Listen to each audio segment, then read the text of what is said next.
is Jill Donnellan, and I'm standing at the Camarillo Airport, formerly the Oxnard Air Force Base, and behind me, as you can see, is a fabulous old plane. This is the Connie Morning Star, built in 1954, and apparently has an absolutely fascinating history.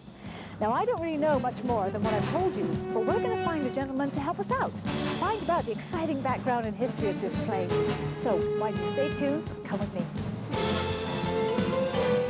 Well, I'm back, and as I promised you, we find someone that can tell us all about the Connie Morning Star, and you'll never guess what.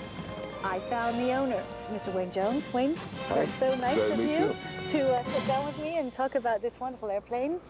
I'm kind of proud of it. I bet you are. I went inside and it's absolutely fascinating in there.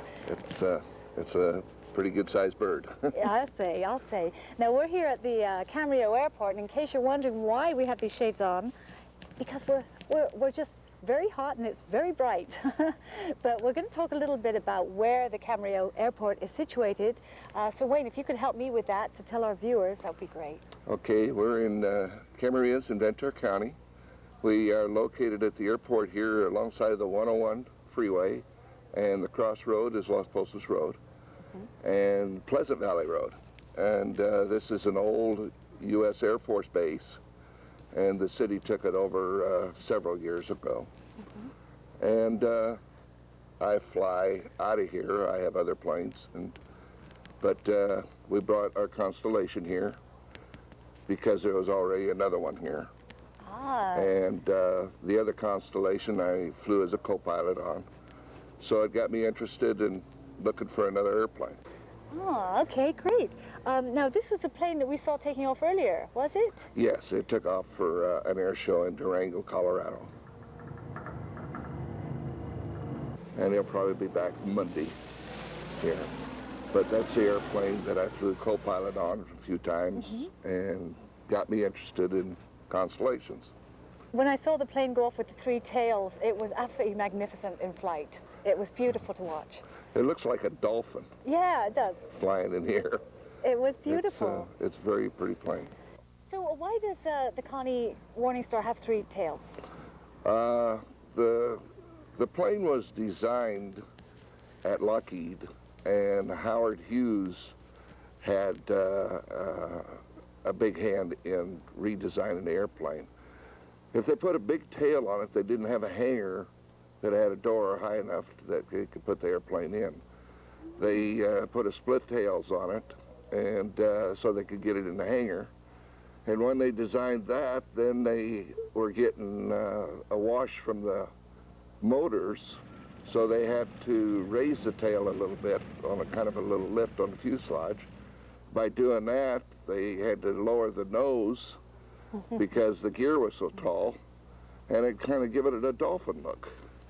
And it turned out to be a gorgeous plane. And it was all because of the airplane hangar. It was too small. Yes, the height of it was too short. Yeah. Wayne, where did you find this plane, and what are your plans for it? Can you tell us? Well, we found the plane in Tucson. It was at Pima Space and Air Museum, and we went and looked at it.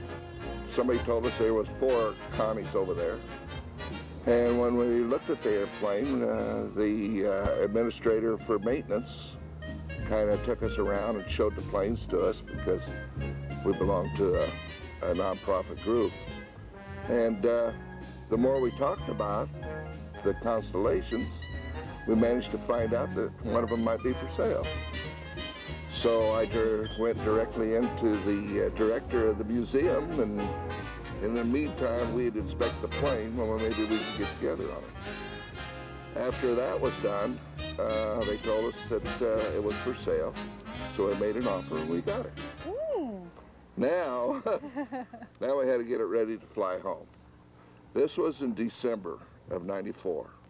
And in January of '95, Bob Lyson, our project manager here, started working on the airplane to get it airworthy to bring it home.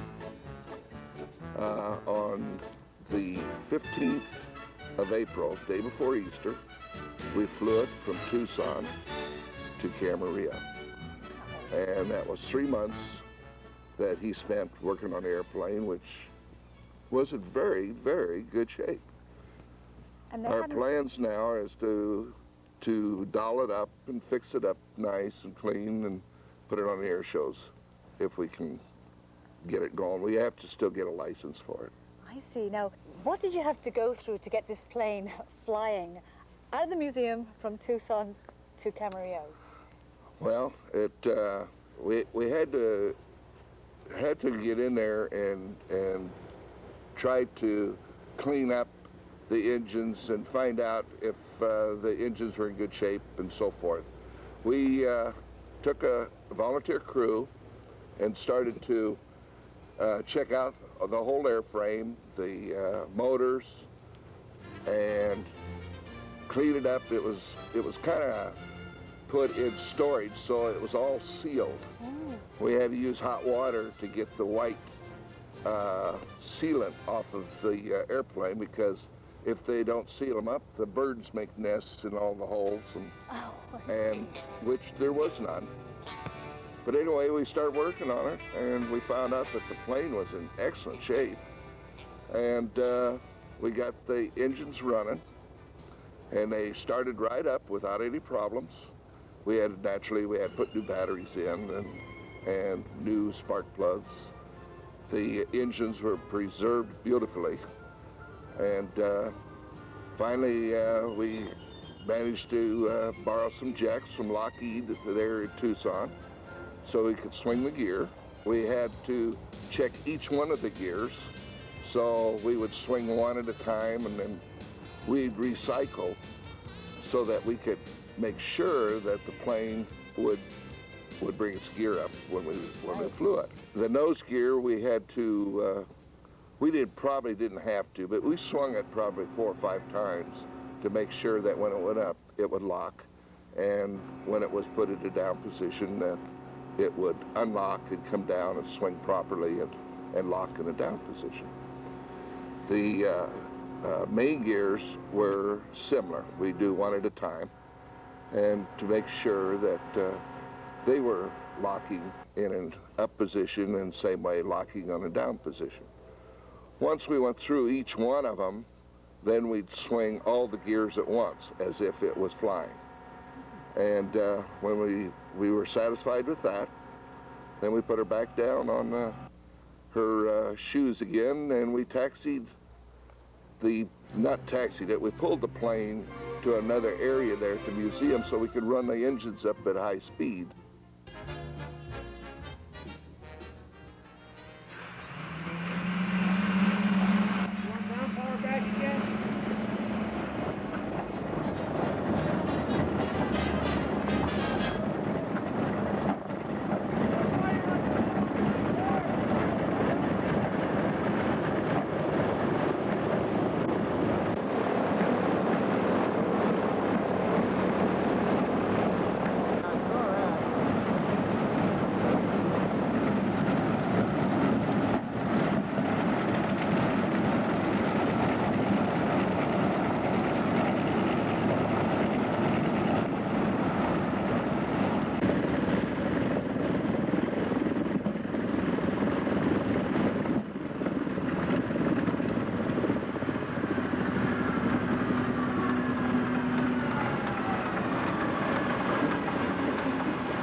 Once we had the engines running at Pima there and knew that they were going to be in good shape, we decided to make arrangements to pull it over to David Moffett Field so that we could do high-speed runs on the runway.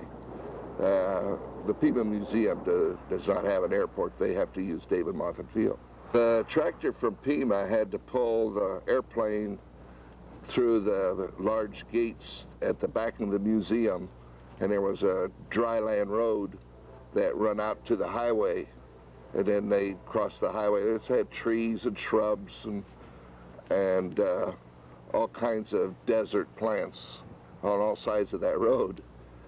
But anyway, we pulled it onto Davis. The road is the same kind of road at Davis till they got us on the runway, or the taxiway.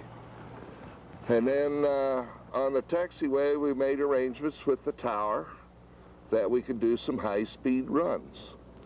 And the reason for that was to see that the airplane had power, made sure that the props were properly done because we had to redo the props.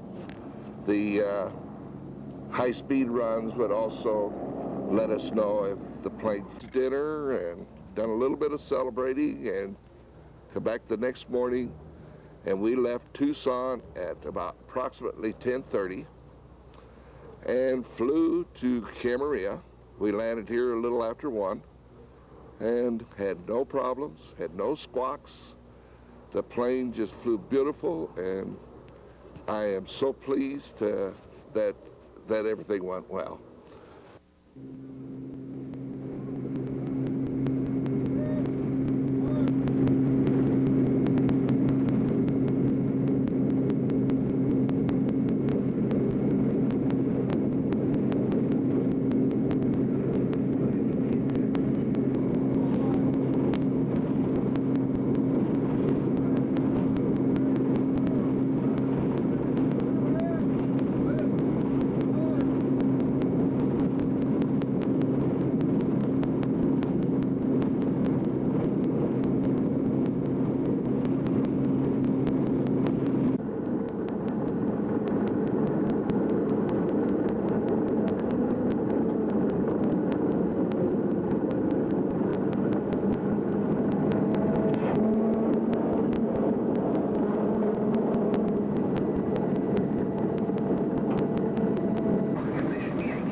plane that flew beautifully. Oh, now you did, tell me a little bit about the journey, could you, from Arizona to Camarillo? We left Tucson, and we had a chase plane that flew alongside of us, but we found out it couldn't keep up after about 30 minutes of flying. So, and also our radio and navigation system wasn't working properly. We kind of got off course.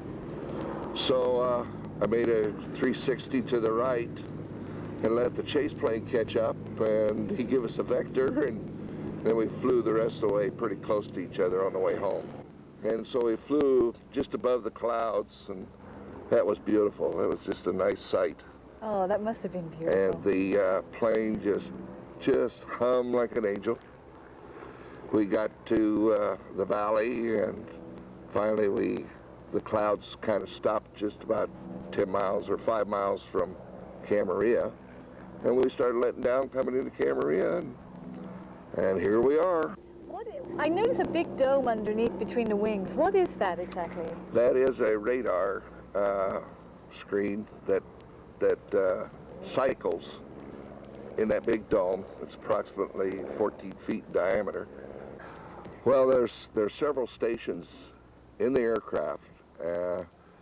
I can't tell you exactly what each station done, but each station had an assignment. And there's a camera in here also that took photos of the places that they flew over, and if there was an identified aircraft or so forth, whatever they were looking for. The long pipe that's above here is for the air conditioning to keep the radar equipment cool. The box with all the wires in it above this framework here is all the wiring that run to computers that were in this framework. These were about $2 million worth of computers in this framework that kept track of all of the information that these stations collected. The radar screens would show up the objects that if there was an aircraft in the area that they're covering, then it would show up on the screen, and then it would also be recorded in the computers. So you had computers back then, eh? It's a type of computer. They're a very expensive type. Mm-hmm. It's not like the computers we have today. No, I noticed that it wasn't digital in there. No. Pretty manual. What was the approximate temperature in there? The temperature was quite warm. Most of the time, from what I understand, these airplanes were in areas that were extremely hot. And that's why the air conditioning was set up, is to keep the equipment cool, because it was so hot. And the people could sweat, right? Yeah, the men had they to were deal sweating, with it. yes. They also flew with even the doors and windows open on some of them. Really? Because it was so hot. Wayne, what is this? Okay, this is the navigator was navigating the aircraft. He would tell the pilots where they're at, and what's happening, and where they're going, and the fuel and so on was probably between this navigator and the flight engineer. Wayne, what is this glass thing with the two C's? All right, this is for the location that these two fellows back there would write backwards on the back of the glass, and then the radio men and radar people could see where the locations were and their messages and so forth. I'm not real familiar with it as yet, but I'm sure going to learn. Oh, writing backwards, eh? That's a trick. I understand that was a trait of its own. I bet it was. So there was two people that worked that. That's fascinating. Wait, what is this large motor on the floor? What does that do? Okay, that is a magnetron that actually run all the equipment back here. Oh. It's very powerful. There's a lot of voltage went through this. And The piece over the top here is just like a magnet. It'll draw pieces of steel to it. So there's a lot of voltage went through this to run all this equipment. Is that electromagnetic? There's an electromagnetic field there, in there. but you can't get a shock or nothing off of it. It's just to run the equipment. The cabinet on the left here that just holds radio gear for all the stations, and the one on the right here is the navigator, and then here is the galley, and this is made out of stainless steel. Oh, they had stainless steel back then. And we have coffee makers and stuff that plug in to this, so they always got something in. And this is a refrigerator next to it. Then across from it is the laboratory, which they needed. Yes, after 16 hours, I think so. And then just past that, then they have the lounge where the crew can rest, and they have a table here that they can eat their lunches and their meals. And then you got the bunks where if they want to lay down, they can rest or sleep or take naps. Oh, this is the most fascinating part, all these dials and gadgets. This is the cockpit. I love it. Tell me a little bit about that. Okay, on your right here is the flight engineer's position, and believe it or not, he does most of the flying with the engines and make sure everything is working properly with his gauges. The co-pilot on the right is an assist to the captain, who's on the left here, or the PIC, which is a pilot in command. And we've got it almost completely restored up here. Made it look like it's almost new. New seats. We got new covers on the seats, and it just turned out gorgeous in my book, because it looked quite rough before. The cockpit is so tiny. It seems that when you sit down in the seat, you can't really see out that window. I guess you rely majority of the time on the gauges. The seats right now are low because we just put them in a little while ago, but actually there's a lever on the side that you can adjust the seat and come up a little higher. Once you're in position, you can adjust the seat for your own benefit, so you can see out, and see the instruments. How high are we up off the ground? Oh,